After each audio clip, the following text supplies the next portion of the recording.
I love video games, and by you watching this channel, you probably like video games yourself. And one of the most popular, easy access game engines to make your own game is the Unity engine. Now, there are loads of games that use the Unity engine that are incredibly popular. For example, Cuphead, Rust, Among Us.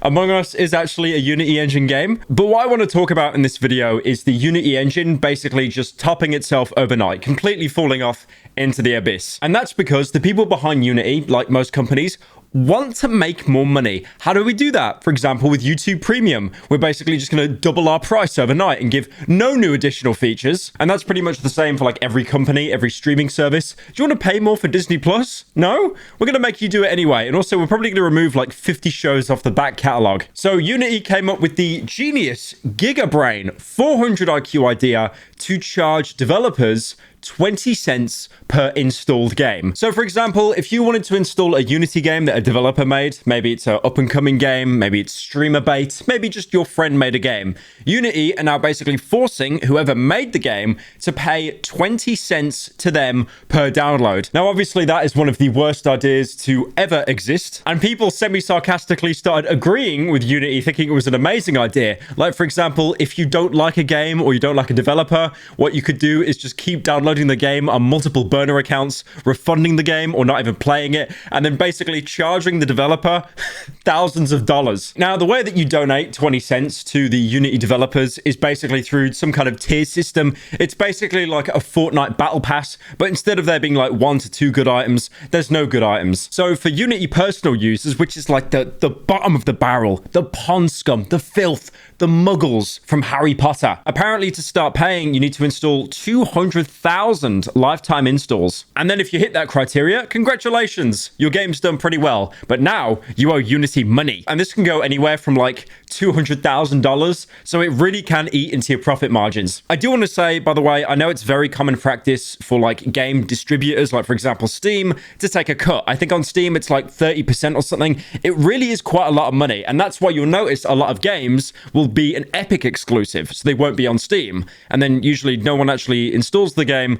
It comes over to Steam, massively reduced. I think that happened with Saints Row, the reboot that was absolutely awful. That happened with Far Cry 6 as well. Now, Unity had an amazing explanation to basically just say to all the haters, we're right, we should be able to charge you. Only joking, it was basically the fattest cope yet. They said, we choose this because each time a game is downloaded, the Unity runtime is also installed. Also, we believe that an initial install-based fee allows creators to keep the ongoing financial gains from player engagement, unlike a revenue share. So basically, they don't want to go down the route of Steam and other games where it's like, it will just be a flat rate. They want that rate to keep escalating the more successful a game is. So now, if your game does well, you basically owe Unity even more money. Now, one hilarious thing that's actually came out now is loads of people have just been dropping Unity. Their stock price has absolutely crashed through the floor.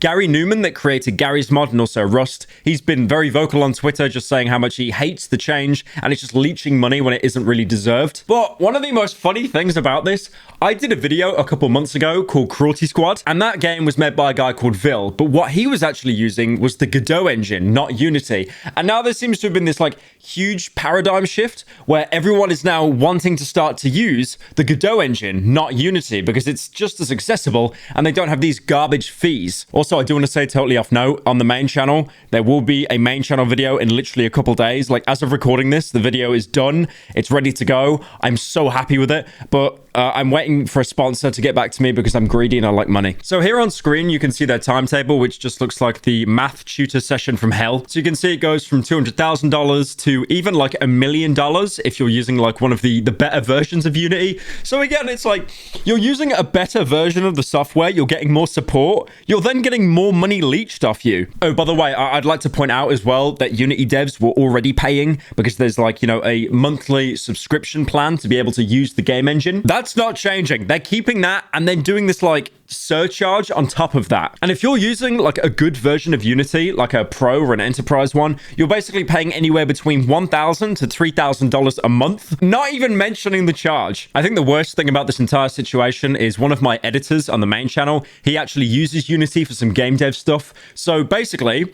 if he gets charged more, that means I have to give him a pay rise. So this is even affecting the parasitical channel now. Now, unfortunately, I do have to kneel. I'm not getting out of my chair to kneel because I'm too lazy. But I did mention Epic Games earlier, and their engine, the Unreal Engine, is completely unaffected by this. So again, that is another engine that people are going to run to and basically say it's better than Unity. Now, there are numerous problems with this payment model, but there are actually some that no one really seems to be talking about. Like, for example, this is going to make piracy absolutely skyrocket. No one's going to want to buy a game off Unity if that means the dev is getting fucked over. I mean, unless you don't like the dev.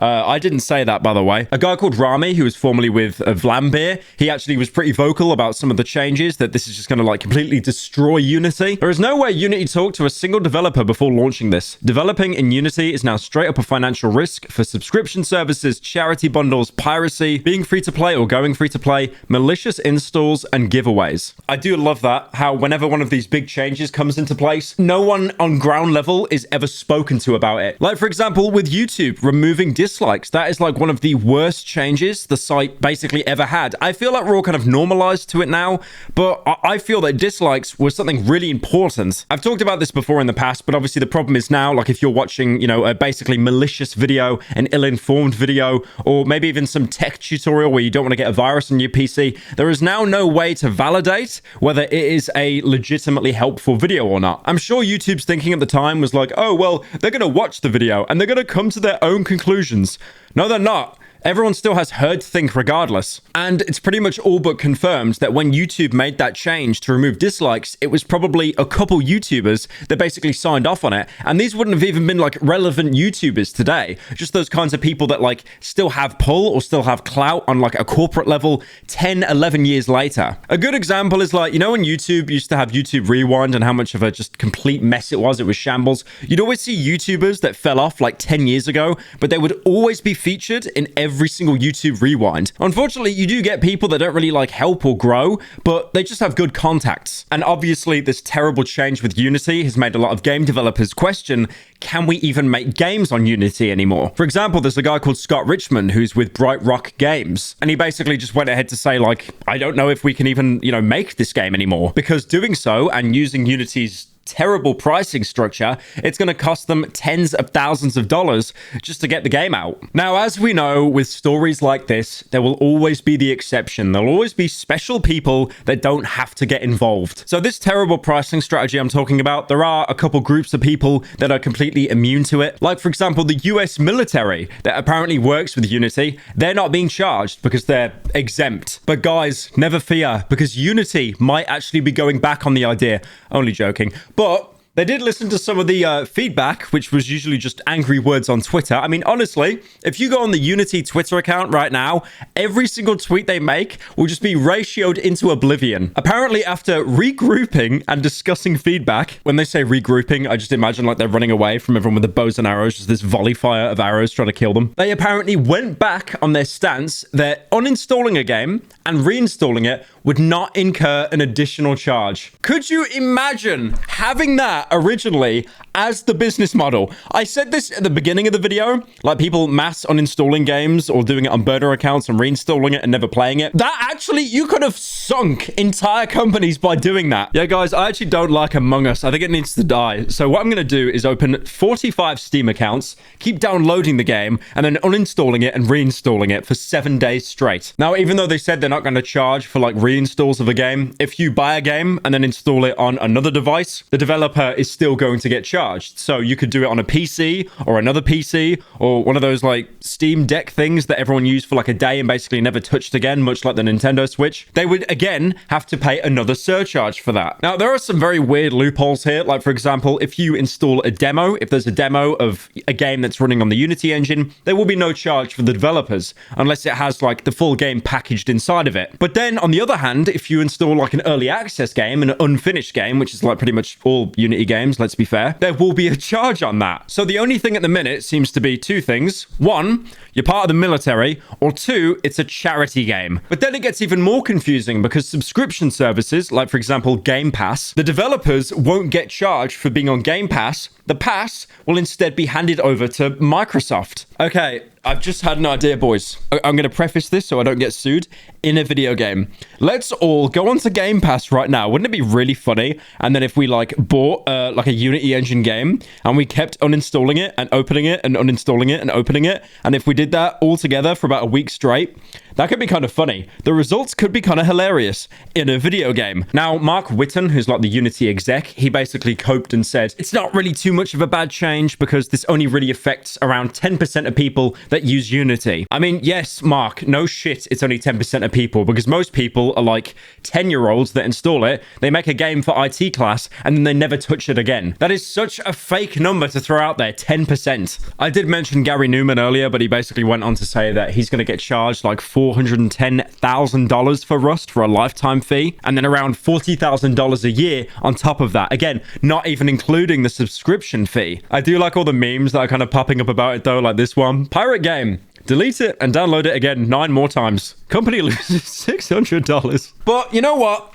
I do have some good news of this story. There is a silver lining because my favorite video game franchise, Garten of Banban, will be totally unaffected by this. Why? Because the developer's part of the US military? Because it's a charity game? Probably both of those things, but no, because it actually runs on the Unreal Engine, or as I now call it, the Chad engine. I just like how like cataclysmically bad this is for so many game devs like Rust and Among Us and stuff, but Garten of Banban is this cockroach that can survive nuclear fallout. It will never die. This obviously does suck though, because there's loads of games that do use the Unity engine. It's incredibly popular, incredibly accessible. I mean, for example, Hollow Knight Silksong. I'm looking forward to that, even though the game is just basically vaporware at this point. But that also means that that's going to get a lot of installs because it's a very popular franchise, but also the devs are going to have to fork out a lot of their own money to keep the Unity demigods happy. But yeah, that's pretty much it. Honestly, Garten of Banban wins. Again, how does he keep getting away with it?